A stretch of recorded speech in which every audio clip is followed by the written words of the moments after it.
ایک دفعہ کا ذکر ہے کہ کسی جنگل میں ایک شیر نے اپنی بادشاہت قائم کر رکھی تھی۔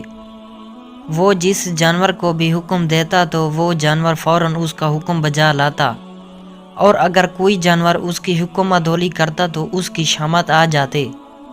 شیر اسے مار مار کر آدھموا کر دیتا اور دوسرے جانور یہ سب کچھ قریب سے دیکھتے رہتے۔ ایک دفعہ خدا کا کرنا ایسا ہوا کہ شیر نے حسب معمول گدڑ کو حکم دیا کہ وہ بازار جائے اور اس کے لیے ڈھیر سارے کھانے لائے۔ اگرچہ گدڑ کے لیے ایسا کرنا اگر ناممکن نہیں تو مشکل ضرور تھا، مگر گدڑ نے شیر کے غصے کو بھانپتے ہوئے دیکھا اور فوراً بازار نکل گیا تاکہ بادشاہ کے لیے کھانا پینا لا سکے۔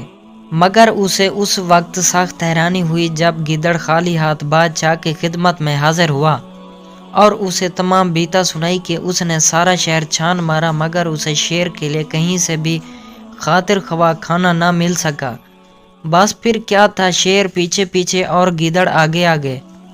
اگرچہ گدڑ شیر کے شکنجے میں تو نہ آ سکا، تاہم وہ اتنی دور نکل گیا کہ شیر کی پہنچ سے بہت آگے چلا گیا۔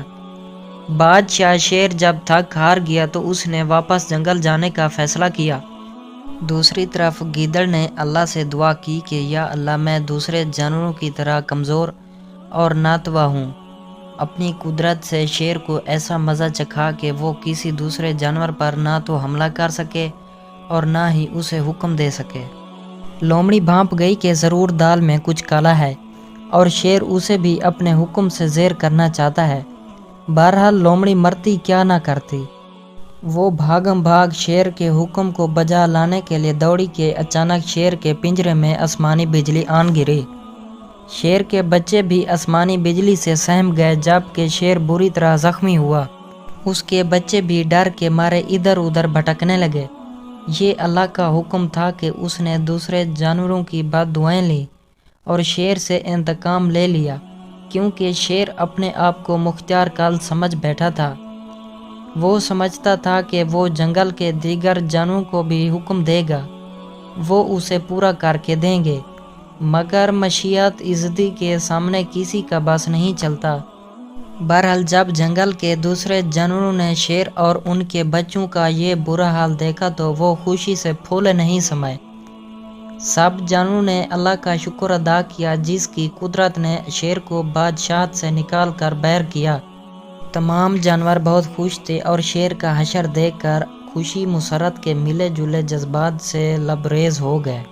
اب شیر کو اپنی غلطی کا احساس ہوا کہ وہ ناحق دوسرے جانوروں پر اپنا رعب جتا رہا تھا۔ شیر اور اس کے بچوں نے گریج دار آواز میں اللہ کا شکر ادا کیا اور اس سے اپنے کیے کی معافی مانگی۔ اللہ رحیم و کریم ہے، اس نے شیر پر بھی کرم کیا اور آہستہ آہستہ شیر تندرست ہوتا چلا گیا۔ اب شیر کو اپنی غلطی کا احساس ہو چکا تھا۔ اس نے ایک محفل سجائی جس میں جنگل کے تمام جانوروں کو مدعو کیا۔ شیر نے ان سب سے معافی مانگی اور ان سے وعدہ کیا کہ آئندہ وہ کسی جانور پر ظلم نہیں ڈھائے گا۔ اس کے ساتھ ہی عقل برخاست ہوئی اور تمام جانور اپنے اپنے ٹھکانوں پر جا کر سو گئے۔